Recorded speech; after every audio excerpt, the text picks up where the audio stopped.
الحمد لله رب العالمين والعاقبة للمتقين والصلاة والسلام على سيد الأنبياء والمرسلين وعلى آله وصحبه أجمعين أما بعد. قال الله تبارك وتعالى: أعوذ بالله من الشيطان الرجيم، بسم الله الرحمن الرحيم. يا أيها الذين آمنوا اجتنبوا كثيرا من الظن إن بعض الظن إثم ولا تجسسوا ولا يغتب بعضكم بعضا صدق اللہ مولانا العظیم. معاشرے اور سماج میں ایک انتہائی مہلک چیز ہے. جس گھر میں اور جس معاشرے میں وہ پیدا ہو جائے وہ گھر تباہ ہو جاتا ہے اور معاشرہ تباہ ہو جاتا ہے. اس لیے اللہ کے نبی جناب محمد الرسول اللہ صلی اللہ تعالی علیہ وسلم نے اسے بدترین گناہ قرار دیا ہے. قرآن کریم کی جو میں نے آیت پڑھی ہے سورہ حجرات، یہ 26ویں پارے میں سورہ قاف سے پہلے جو سورہ ہے اس سورہ کی یہ آیت ہے. اس میں اللہ تبارک و تعالیٰ نے فرمایا: وَلَا تَجَسَّسُوا وَلَا يَغْتَبْ بَعْضُكُمْ بَعْضًا. ایک دوسرے کی ٹوہ میں نہ رہو، ایک دوسرے کی ٹوہ میں نہ رہو، جاسوسی میں. وہ کیا کہہ رہی ہے، وہ کیا کہہ رہا ہے، یہ کام نہیں کرنا ہے. وَلَا تَجَسَّسُوا، ایک دوسرے کی ٹوہ میں اور جاسوسی میں نہ لگو. اللہ نے منع فرمایا، یہ حرام. وَلَا يَغْتَبْ بَعْضُكُمْ بَعْضًا، اور ایک دوسرے کی غیبت بھی نہ کرو،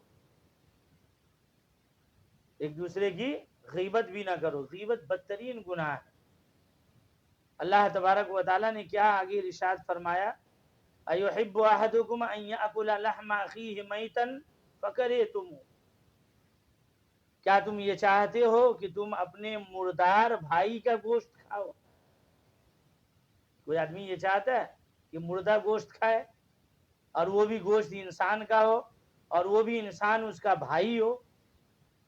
فَكَرِهْتُمُوهُ، تم اسے ناپسند کرتے ہو. تو جس طریقے سے یہ چیزیں تمہیں ناپسند ہے اسی طریقے سے غیبت کرنا بھی تم ناپسند کرو. واتقوا اللہ، اللہ سے ڈرو اس معاملے میں کہ جس طریقے سے یہ چیزیں مکروہ اور ناپسندیدہ ہیں تمہارے نزدیک کہ اپنے مردار بھائی کا گوشت کھاؤ، اسی طریقے سے تم دوسرے کی غیبت بھی نہ کرو. غیبت کس کو کہتے ہیں؟ غیبت کہتے ہیں کسی کے پیٹھ پیچھے اس کی برائی کرنا. وہ آدمی یہاں موجود نہیں ہے، اب اس کے تعلق میں سے کوئی ایسی بات کہنا جو اس کی شان کے خلاف ہو، یا اگر وہ سن لے تو اسے برا لگے، ایسی بات کو غیبت کہا جاتا ہے. اچھا، اس سے بدترین گناہ ہے بہتان. یعنی ایک آدمی جو ہے ایک گناہ کر رہا ہے یا کسی غلطی میں ہے، اب اس کے پیٹھ پیچھے ہم نے بات کی تو یہ غیبت ہو جاتا ہے. لیکن اس آدمی کے اندر وہ گناہ ہے ہی نہیں. ایک آدمی جھوٹا نہیں ہے، اب اس کے پیٹھ پیچھے ہم جو ہے اسے جھوٹا ثابت کر رہے ہیں تو اسے کہتے ہیں بہتان. اسے کیا کہتے ہیں؟ بہتان. یہ غیبت سے بھی بدترین گناہ ہے. یہ غیبت سے بھی بدترین گناہ ہے. اللہ کے نبی جناب محمد الرسول اللہ صلی اللہ علیہ وسلم نے ارشاد فرمایا: الغیبت اشد من الزنا. الغیبت اشد من الزنا. زنا سے بڑا گناہ جو ہے وہ غیبت کرنا ہے. زنا کرنا بھی گناہ ہے، زنا کرنا گناہ ہے، اللہ کا ناپسندیدہ عمل ہے. اللہ ناراض ہوتے ہیں، یہ زمین ہلتی ہے جب زنا کی کثرت دنیا میں ہو جائے. ماں عائشہ صدیقہ رضی اللہ تعالی عنہا سے کسی نے پوچھا زلزلے کیوں آتے ہیں؟ تو حضرت عائشہ صدیقہ رضی اللہ تعالی عنہا نے فرمایا کہ جب دنیا میں زنا عام ہو جائے گا تو زلزلے زیادہ آئیں. تو اتنا بدترین گناہ ہے یہ. لیکن اس بدترین گناہ سے بھی بڑا گناہ جو ہے وہ ہے غیبت کرنا، ایک مسلمان کی غیبت کرنا، اس کے پیٹھ پیچھے اس کی برائی بیان کرنا۔ آج سماج معاشرہ اس سے دوچار ہے، ہر گھر اس سے دوچار ہے۔ ایک بڑے عالم ہیں اور بڑے صوفی ہیں امام غزالی رحمۃ اللہ علیہ، احیاء العلوم ان کی کتاب ہے، اس کتاب میں انہوں نے ایک واقعہ لکھا کہ ایک شخص نے ایک غلام خریدا، بازار گیا غلام خریدنے کے لیے، بازار میں پہنچا تو ایک غلام اسے پسند آ گیا، بیچنے والے سے کہا کہ یہ غلام میں خریدنا چاہتا ہوں، تو بیچنے والا آج کے زمانے کا بیچنے والا نہیں تھا، وہ بیچنے والا بھی پرانے زمانے کا، جس کے اندر جھوٹ اور مکاری نہیں تھی، کہ پھٹا ہوا کپڑا بھی جو ہے پیوند لگا کر کے اور بتی جلا کر کے پرانے کپڑے کو بھی بیچ دیتے ہیں جیسے آج کل مارکیٹوں میں ہوتا ہے۔ لیکن اس زمانے کے بیچنے والے تھے، انہوں نے کہا کہ دیکھیے غلام تو میں دے رہا ہوں، آپ چاہیں تو لے جائیں، لیکن اس غلام کے اندر ایک عادت بری ہے اور وہ ہے چغل خوری کرنا، یہ چغل خور ہے، یعنی اس کے عیب کو ظاہر کر دیا، ایسے عیب کو جو وہ چاہ کر بھی نہیں سمجھ پاتا۔ دینے کے ٹائم آدمی کیا جانتا کہ یہ چغل خوری کرتا ہے یا نہیں کرتا، ایسے عیب کو ظاہر کر دیا اس نے کہ اس کے اندر ایک عادت بری ہے، وہ ہے چغل خوری کرنا۔ اس نے کہا کوئی بات نہیں، اور سب ٹھیک ہے نا، صرف چغل خور ہے، چل جائے گا۔ اس نے غلام کو خریدا اور لے کر کے گھر آیا۔ ایک دو دن بیتے تھے کہ اس نے اپنی حالت دکھانی شروع کر دی، گل کھلانا شروع کر دیا، وہی عادت جو چغل خوری کی ہے اب وہ دکھانا شروع کر دیا۔ ایک دن اس کی بیوی جو ہے اکیلا تھی، یہ پہنچا وہاں اور اس کی بیوی سے کہنے لگا کہ میڈم صاحبہ آپ جانتی ہیں کہ آج کل جو ہے صاحب آپ پر توجہ نہیں دیتے، کہیں اور ٹاکا ان کا بھیڑا ہوا ہے، کسی اور کے ساتھ ان کا کنیکشن لگ رہا ہے۔ اب میڈم جو ہے ظاہر سی بات ہے، عورت کو جب یہ معلوم ہو کہ اس کا شوہر کسی اور کے ساتھ تعلق قائم کرنا چاہتا ہے تو عورت کو برا لگے گا، کسی کو بھی برا لگے گا۔ تو عورت کو تجسس پیدا ہوا، تو کہا کہ دیکھیے فکر کرنے کی بات نہیں ہے، ہم آپ کو ایک طریقہ بتاتے ہیں، اس طریقے پر عمل کیجئے، آپ کا یہ معاملہ درست ہو جائے گا۔ تو کہا طریقہ کیا ہے؟ کہا طریقہ یہ ہے، استورا جو ہوتا ہے نا بال جس سے مونڈتے ہیں نائی لوگ، تو کہا یہ دیکھیے استورا ہے، اس کو رکھ لیجیے۔ کہا اس کا ہم کیا کریں گے؟ بولے لیجیے، اور لے کر کے اس کو لے جا کر کے آپ جہاں آپ کپڑا رکھتی ہیں الماری میں، اس کپڑے کے نیچے رکھ دیجیے۔ بولے پھر کچھ نہیں کرنا ہے، جب آپ کا شوہر آ کر کے رات میں سو جائے، آپ کا شوہر رات میں آ کر کے سو جائے تو اس وقت آپ کو یہ کرنا ہے کہ وہ استورا نکال کر کے ان کے سر سے کچھ بال کاٹ کر کے رکھ لینا ہے، اور وہ بال ہمیں دیجیے گا، ہم سحر اور جادو کروا کے وہ جو کنیکشن اس کا چل رہا ہے اس کو ٹھیک کروا دیں گے۔ عورت خوش ہو گئی کہ بات اچھی ہے، الحمدللہ اتنا تھوڑا سا کام ہے اور بڑا مسئلہ حل ہو جائے گا۔ عورت نے کہا ٹھیک ہے، بہتر ہے۔ ادھر عورت کے ساتھ یہ معاملہ کیا، ادھر جو ہے شام ہونے سے پہلے آقا کے پاس پہنچا، اس کے شوہر کے پاس، شوہر سے کہا کہ صاحب ایک بات کہیں، آپ یقین کریں گے؟ مرد ذات جلدی یقین نہیں کرتا ہے، تو آپ یقین کریں گے؟ تو کہا کہ بھائی یقین کرنے والی بات ہوگی تو یقین کریں گے۔ کہا نہیں، بات بڑی پکی ہے اور آپ کو یقین کرنا ہوگا، اور نہیں تو آپ آزما کے دیکھ لیں۔ تو بتاؤ، تو کہا کہ آپ کی بیوی جو ہے دوسرے کے کنیکشن میں ہے، دوسرے مرد سے اس کا تعلق چل رہا ہے۔ اب یہ سنا تو غصہ ہو گیا، بولے غصے ہونے کی بات نہیں ہے، میں اس کا پروف دوں گا آپ کو، اور معاملہ اتنا بڑھ چکا ہے کہ اب آپ کی بیوی آپ کو راستے سے ہٹانا چاہتی ہے، قتل کرنا چاہتی ہے۔ یہ سن کر کے اور پارا چڑھ گیا اس کا کہ ہاں ایسا، بولا ہاں، بولا اگر ایسا نہیں ہوا تو میں تجھے قتل کر دوں گا۔ بولا ٹھیک ہے تیار۔ تو بولا کہ دیکھیے آج آپ رات میں سوئیے گا نا، آج آپ رات میں سوئیے گا تو سوئیے گا نہیں، سونے کا بہانہ کیجئے گا، ورنہ آج رات میں آپ کا ٹائیں فیس کر دیا جائے۔ سونے کا بہانہ کرنا ہے، ایسا لگے آپ کی بیوی کو کہ آپ سو گئے ہیں، اور پھر دیکھیے گا کس طریقے سے آپ پہ حملہ ہوتا ہے۔ تو اگر آپ جاگے رہیے گا تو اپنے آپ کو بچا لیجئے گا۔ ادھر بھی ایک بات ڈال دی، ادھر بھی ڈال دی۔ اب یہ شوہر رات میں آیا، بیوی نے جو خدمت کرنی تھی خدمت کی، اب اس کے بعد جو ہے اس نے سونے کا موڈ بنایا، یعنی ایسا طریقہ کہ جس سے بیوی کو لگے کہ ہاں شوہر سو چکا ہے۔ اب جو شوہر، بیوی بھی انتظار میں تھی کہ جیسے یہ سوئیں گے ویسے کام کرنا ہے ہم کو۔ اب جیسے یہ بیوی کو یقین ہو گیا کہ ہاں میرا شوہر سو چکا ہے، تو وہ گئی الماری کھولی اور یہ اسے دیکھ رہا ہے کہ ہاں جیسا بتایا تھا سیم وہی ہو رہا ہے۔ کپڑے کے نیچے سے استورا نکالا، دیکھا کہ یہ استورا بھی ہے، یعنی پکا غلام صحیح کہہ رہا تھا۔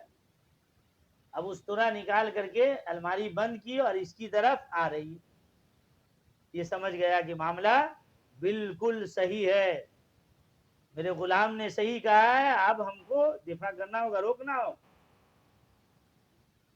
جیسے ہی اس کی بیوی اس کے قریب آئی ہے اور اس نے چاہا کہ اس کا بال کاٹے، فوراً یہ کھڑا ہوا اور استورا اس کے ہاتھ سے چھین کر کے اس کے گردن پہ مار، گردن پہ مارا، اس کی رگ کٹی اور وہ عورت مر گئی۔ عورت کے گھر والے، میکے والے کو پتا چلا کہ میرے داماد نے میری بیوی کو، میری بیٹی کو قتل کر دیا۔ وہ گھر والے آئے، ان کے بھائی اور والد آئے، اس نے اس مرد کو قتل کر دیا۔ نتیجہ کیا ہوا؟ ایک چغل خوری، ایک جھوٹ، ایک غیبت، ایک غلط فتنہ بسے بسائے گھر کو اجاڑ کر کے رکھ دیا۔ عورت بھی مر گئی اور مرد بھی مر گئے۔ امام غزالی رحمۃ اللہ، اسی لیے آقا علیہ الصلوۃ والسلام نے ارشاد فرمایا لا يدخل الجنت نمام، چغل خور جنت میں داخل نہیں ہوگا، چغل خور جنت میں داخل نہیں ہوگا۔ یہ بدترین گناہ ہے ہمارے معاشرے کا، ہمارے سماج کا۔ اس طریقے سے غیبت، اور بہت زیادہ غیبت عام ہو گئے۔ اسی لیے گھروں میں، دلوں میں جوڑ باقی نہ رہا۔ ہر گھر جو ہے بھائی بھائی کا دشمن بنا ہوا ہے، بہنوں کی شکایت کر رہی ہے، دلوں میں سے جوڑ ختم ہو گیا، محبت ختم ہو گئی۔ اس کی وجہ کیا ہے؟ یہ غیبت، یہ چغل خوری، جس کے بارے میں آقا علیہ الصلوۃ والسلام نے آج سے 1400 سال پہلے ہمیں متنبہ کر دیا تھا کہ اے مسلمانوں، لا يدخل الجنت نمام، جنت میں چغل خور داخل نہیں ہوگا۔ لہذا چغل خوری نہ کرنا، چغل خوری نہ کرنا۔ اللہ نے اسی لیے کہا واتقوا اللہ ان اللہ تواب الرحیم، کہ ایسے عمل سے بچو، غیبت سے بچو، اور پھر اگر تم بچنے کا ارادہ کر رہے ہو اور صدق دل سے توبہ کر رہے ہو، ان اللہ تواب الرحیم، تو بے شک اللہ تبارک و تعالی تمہاری توبہ کو قبول کرنے والا اور رحم کرنے والا ہے۔